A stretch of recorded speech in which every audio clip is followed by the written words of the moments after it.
զարգացումներից հետո ինչու եպիսկոպոսները չեն արտահայտվում եւ չեն արձագանքում իշխանությանը, ինչն է վախեցնում կամ կաշկանդում նրանց։ Ես չեմ կարծում, որ չեն արտահայտում, բոլորն էլ արտահայտում են։ Մենք փաստեր ունենք, որ ընդամենը 4-5 հոգի են։ Մայրաթորի տեղեկատվական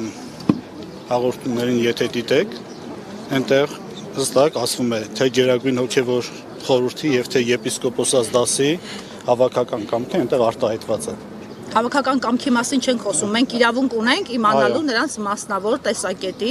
եւ որպես թեմի առաջնորդ տեսակետի մասին։ Ի վերջո կան վարկածներ, որ նրանցից ոմանք ԿՊԱ-կանների հետ ունեն շփումներ եւ ունեն կաշկանդվածություն։ Հերքում եք։ Դա 100%-ով կարող եմ հերքել նման բան։ Իսկ նրանք բոլորը կողմ են, որ եկեղեցին այսպես խրող ձևով միասնականության կոչանի եւ պայքարի։ Չկա նման մտածելակերպ։ Եկեղեցին միակամ է։ Նիկոլ Փաշինյանը ինչ որ արտահայտվել է միջով։ Այդ թվում առաջնորդի դեմ հարձակումներին դիմակայելու մասով։ Կներեք, որ մեկին պատասխանենք, ինչ անհասկանալի։ Մայրաթորի դեմ պատերազմ հայտարարել է, որ պետք է վեհարանը ազատել կաթողիկոսից։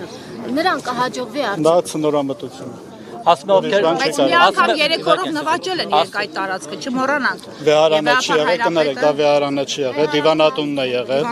Վեհարանի վրա ոչ մեկ չի կարող հարձակվել։ Իսկ եթե հարձակվեցի, մենք տեսնում ենք, չէ, ասում եք չի կարող, բայց ամեն ինչ հերթով Վեհարանը կեցավայր է, որևիցե մեկը իրավունք չունի այնտեղ մուտք գործել։ Դիվանատունը, տեսեք Սրբազան, հայհոյելու իրավունք ունի։ Փաշինյանը խոսում եք մի մարդու մասին, որին գնահատական տալը ապաշնորհություն է։ Տեսեք, ասում եք ովքեր խախտել են կուսակրոնության ուխտը, չպետք է մոտենան խորանին։ Եվ ասում եք չեք վիճարկում այս հարցը, որևէ մեկը չի քննարկում իմ ասածը ճիշտ է թե սուտ է։ Իհարկե էլ հարցը թե ինչու որոշեցինք այդ հարցը հիմա բարձրացնել։ Արդեն դուք ձեր հարցի պատասխանը տվեցիք, ես ինչ ասեմ։ Այս դիսկուրսը ինչպես է լուծվելու։ Խնդիրը, կուսակրոնության խնդիրը դիսցիպլինի հարց է, կանոնական հարց է։ Դա աստվածաբանական դոկտրինա չէ։ Եվ նման հարցերը լուծվում է բացառապես եկեղեցում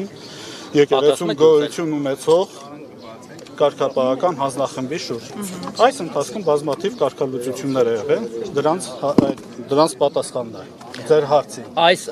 դիսկուրսը մերկապարանոց, ամեն մերկապարանոց հարցերին չեն կարող մենք իրական պատասխանել։ Եվ տեսեք, ասում են, այս ամեն ինչը հետևանք է նաև նրան, որ երբ որ օրինակ Սարդարապատ մուտքը կաթողիկոսի արգելվեց եւ լուրջ դիմադրություն չեղավ, դրանից հետո այլ հարձակումներ եղան,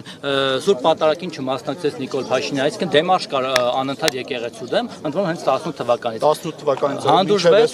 երբեք չի հանդուրժվել։ Իսկ ինչ է կարելի, օրինակ Սարդարապատից հետո ինչ արեց հոգևոր Իսկ ինչ է կարծում, ինչ պիտի արվեր։ Եկեղեցին ինչ գործիքակազմներ որ աներ։